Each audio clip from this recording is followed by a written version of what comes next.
There is a strange pattern that repeats throughout sports. We claim we want greatness. We celebrate greatness. We obsess over greatness. And yet, when greatness is actually happening in front of us, we often struggle to recognize it. Not because we don't see it, but because we don't know what we're looking at yet. History is obvious in hindsight. It's confusing in real time. And that's why every generation eventually asks the same question. How do we not realize it sooner? How do we not know what we were watching? How did something so obvious become so clear only after it was already over?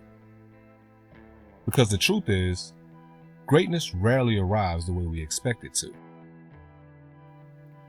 We imagine greatness as a dramatic event, a moment, a speech, a championship, a legendary performance, something loud enough to force our attention, something impossible to ignore. But most of the time, greatness arrives quietly. One game at a time, one season at a time, one accomplishment at a time. Until eventually people wake up and realize the story changed a long time ago. And by then, history is already being written. That's part of what makes athletes like Shai Gilgeous-Alexander so fascinating. Because his rise challenges the way people think greatness is supposed to feel. When sports fans imagine all-time players, they often imagine force, intensity, charisma, a larger-than-life presence.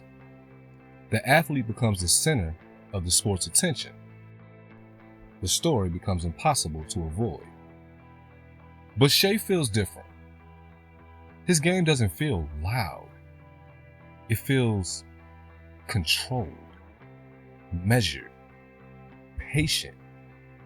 There's very little panic in the way he plays, very little urgency, very little wasted motion. Everything feels deliberate, as if he's operating at a pace nobody else fully understands. And maybe, just maybe, that's why conversations around him often feel slightly behind reality. Because sports culture is built around excitement. Excitement is easy to notice. Dominance is easy to notice. But consistency, well, consistency is harder. Consistency is quiet. It doesn't create headlines every night. It doesn't demand attention. It simply keeps showing up again and again and again until eventually the evidence becomes impossible to ignore. What's interesting is this pattern isn't unique to basketball. It appears everywhere, in every sport, in every era. The public often recognizes potential before greatness, and greatness before legacy. There's always a delay, an emotional gap, a period where accomplishments exist, but public understanding hasn't caught up yet. People are still describing athletes using old language, still treating them like the player they were becoming instead of the player they already are. And that gap creates something fascinating, because greatness often spends years hiding in plain sight. Part of the reason this happens is simple. Humans understand stories better than they understand evidence. We don't just want greatness, we want greatness to feel like greatness. We want drama, conflict, narrative. We want moments that announce themselves. But some athletes never become larger than life. Some simply become better than everyone else. And there is a difference. The first creates mythology. The second creates history. That distinction matters because mythology is emotional. History is measurable. And the most fascinating athletes often exist somewhere in the space between the two. They are accomplishing things that belong in historical conversations while still being discussed as if their story is unfinished. As if the final verdict hasn't arrived. As if the evidence is still being gathered, even when the evidence is already sitting in plain view. Maybe that's because greatness makes people uncomfortable. Not failure, greatness. Failure is familiar. Failure makes sense. Failure fits the stories we tell ourselves about how difficult success is. Greatness is harder because greatness forces people to update their understanding of reality.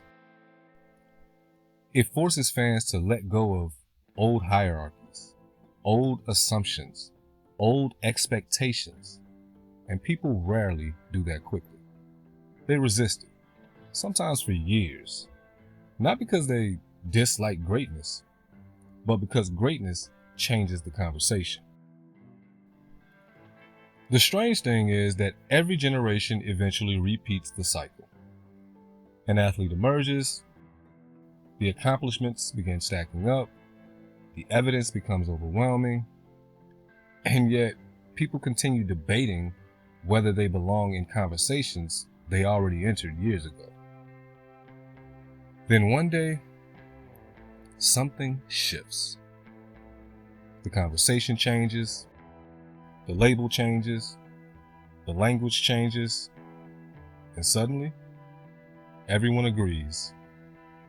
Not because the athlete became great overnight, but because the audience finally caught up. And that's what makes the calm before history so fascinating. It's the last stage before certainty, the moment where the future is visible, but not fully accepted.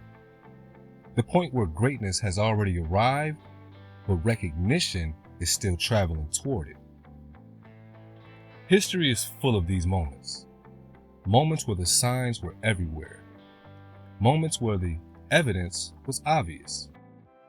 Moments that seem impossible to miss when viewed from the future. And yet, people miss them anyway. Because history rarely announces itself. Most of the time, it whispers. Maybe that's the lesson. Maybe greatness isn't always loud.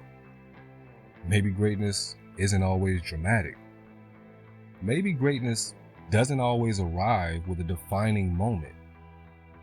Sometimes it arrives through repetition, through discipline, through consistency, through years of quietly becoming impossible to ignore.